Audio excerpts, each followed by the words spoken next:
Video games, gamers' favorite hobby, have been awash with controversy for nearly as long as they've existed. But some have proved so offensive that entire countries have demanded they should be censored or even completely outlawed. And the reasons why get pretty darn wild. So, from a Xi Jinping Winnie the Pooh meme to a Big Boss Tickling, let's know now some banned and censored video games and the weird reasons behind their censorship. Devoted to the meme. We love a good meme. Yeah, boy. Some people, however, hate them, and they have to make it everybody else's problem. In 2019, a small Taiwanese game developer, Red Candle Games, found this out the hard way.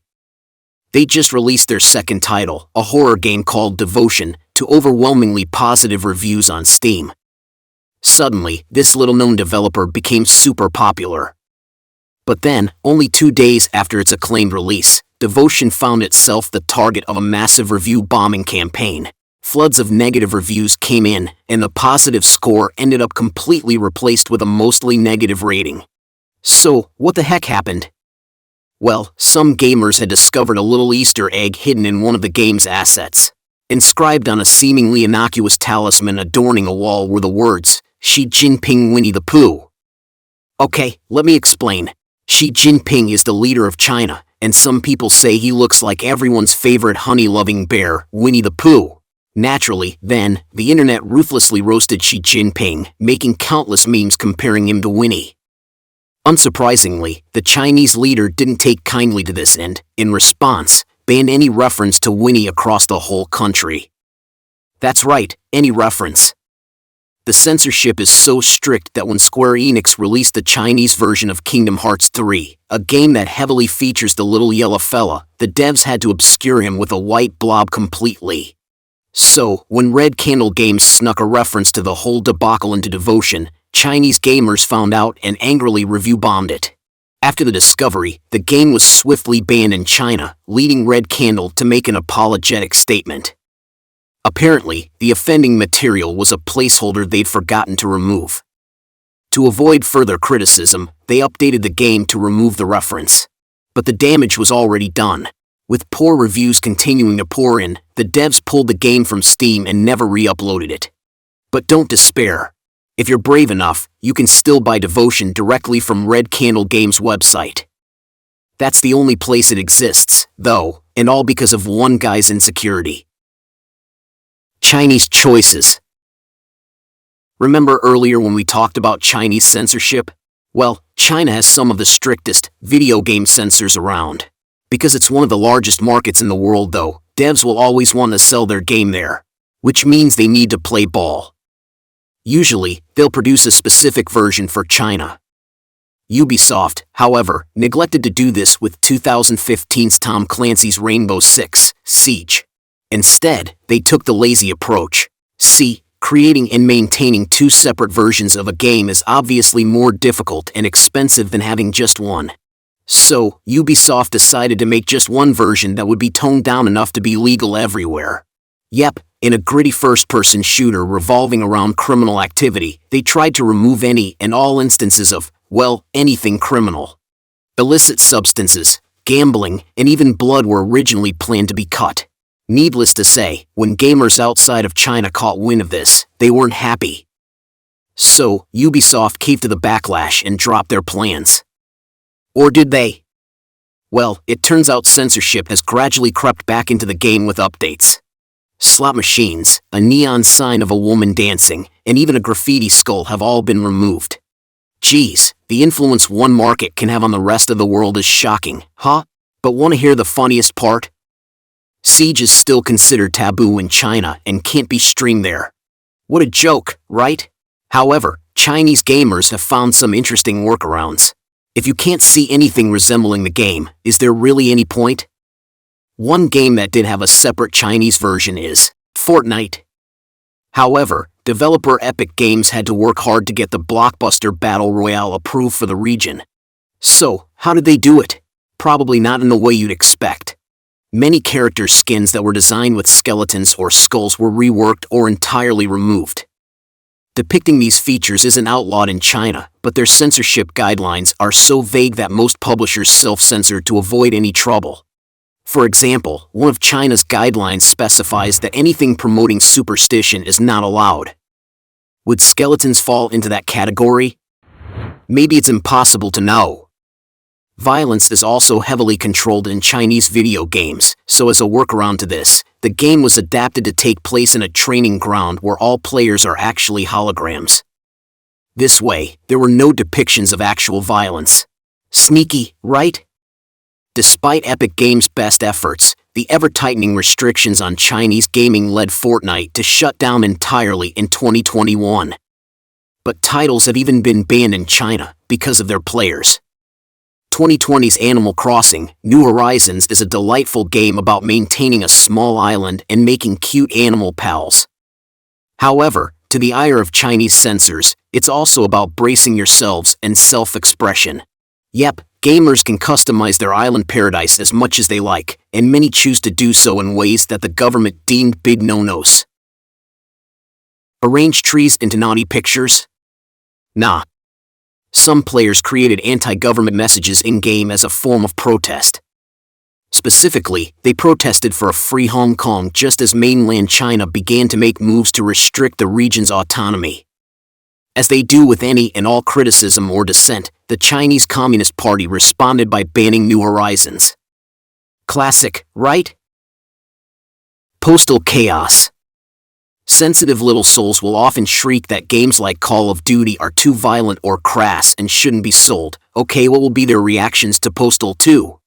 This first-person open-world game came out back in 2003 and gets seriously dark, like being able to drop a WMD onto an unsuspecting town, setting NPCs on fire, and wielding a variety of outrageous weapons from scythes to beanbag guns.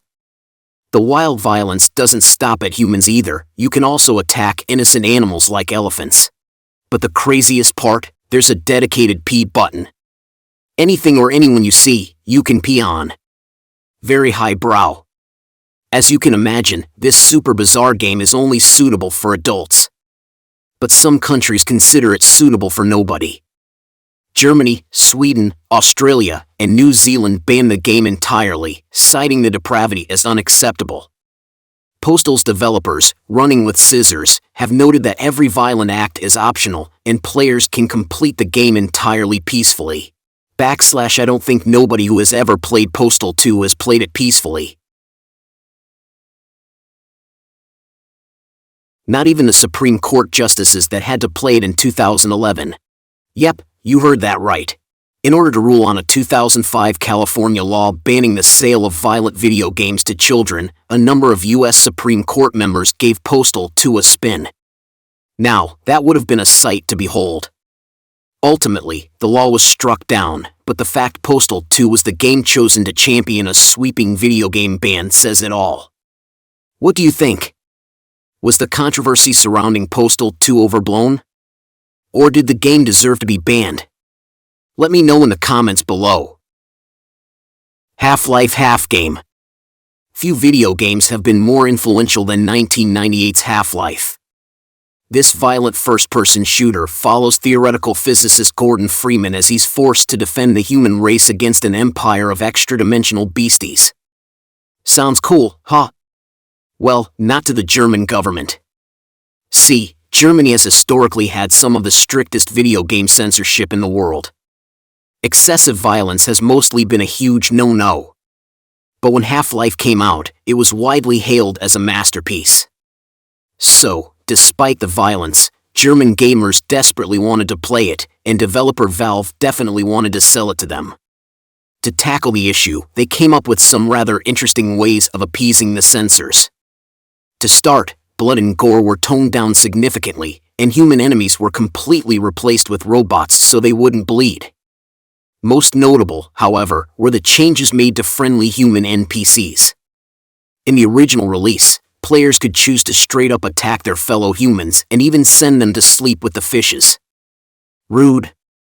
In the German version, though? Well, any NPC you try to unalive instead sits down on the floor, cross-legged, and begins shaking their head disapprovingly at you. If you want a lore-based reason for this, well, you're all out of luck. But it does kinda make you feel bad. tickling Big Boss action. It's safe to say the ever-popular Metal Gear series is not for kids. With complex plots about war economy, private military organizations, and online censorship, there's little for children to enjoy before we even get to the violence. Yep, all Solid Snake, Raiden, and Big Boss do their fair share of blasting in their many video game appearances. But sometimes, they find themselves on the receiving end of the violence. In the 2010 PSP entry, Peace Walker, Big Boss is captured by the enemy and prodded with electrical rods for information. Nasty, so nasty in fact, that the scene was censored in its own home region of Japan. Though not in the way you might expect, get this, rather than electrocuting the player, the villain instead zaps them with a tickle rod. The scene is otherwise the same, except Big Boss's voiceover has been altered from screaming to laughing. Okay, I'm not sure if it carries quite the same weight as the original, but at least they tried. Carmageddon Catastrophe. The 90s was a hard time for game developers. Violence in games like Doom and Mortal Kombat has created a massive conversation about what was and wasn't acceptable in a video game. This came to a head in 1997 when the racing game Carmageddon dropped and immediately became one of the first games to get banned in multiple countries. So, what is Carmageddon? At first, it appears to be a pretty bog-standard racing game, but there's a twist. Points are scored by mowing down innocent pedestrians. Geez, the sheer nihilism and violence on display led to a swift backlash, and the game was refused sale in Brazil and Buenos Aires. In other countries, it was eventually allowed to be sold, but with heavy censorship. In the UK, civilians were all replaced with zombies that spew cartoony green blood when they're run down. But this was still too much for India and our old pal Germany. In those countries, the pedestrians weren't allowed to be flesh and blood at all. They were changed into robots that leak oil. Despite this, the media buzzed Minute sold pretty well, and it ultimately spawned 2 sequels and a reboot. Have you played any of them?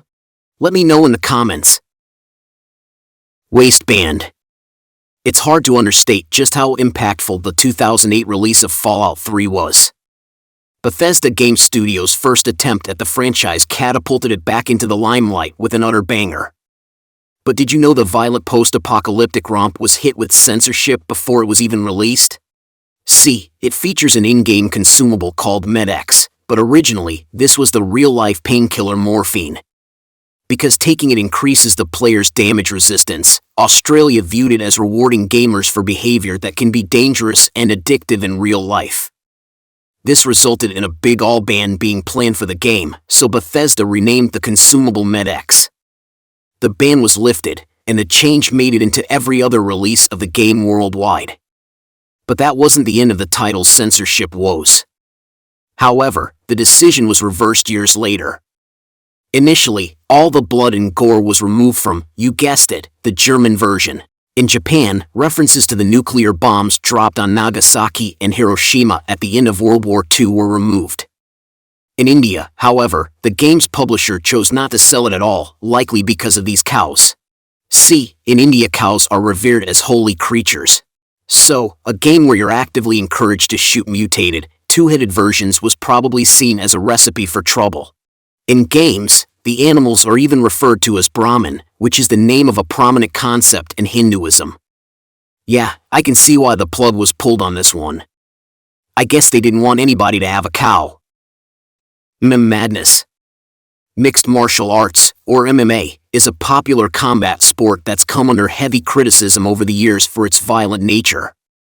At one point, it was even banned across the United States. So, when I tell you that 2010's EA Sports MMA video game isn't for sale in Denmark, I know what you're thinking. It's because of the violence, right? Wrong.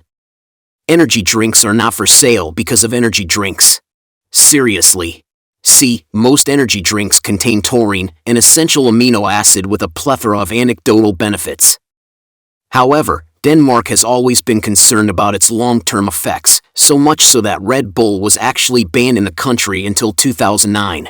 Well, EA Sports MMA features tons of Rockstar Energy sponsorships, and the logo is plastered all over the place. The problem is that Denmark treats energy drinks like cigarettes. They're legal but aren't allowed to be advertised like regular products. So, having them advertised in a video game that a kid could get their hands on? Big no-no. In response to this, rather than censoring the ads, EA chose not to market the game in Denmark at all. That's an odd decision if you ask me. But not as odd as the Danish government treating Rockstar Energy commercials as more harmful than two guys beating the heck out of each other. Controversies. Unless you've been living under a rock for the last few decades, you've almost definitely heard of the Mortal Kombat series. Ultra-violent, action-packed fighters where brutal dismemberment is as common as disappointing your loved ones. Just me? Naturally, all that brutality means it's become the mortal enemy of censors everywhere. Throughout the 30-year lifespan of the franchise, it's been edited, censored, and outright banned countless times across the globe.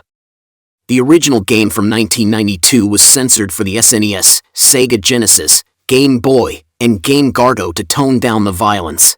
Even today.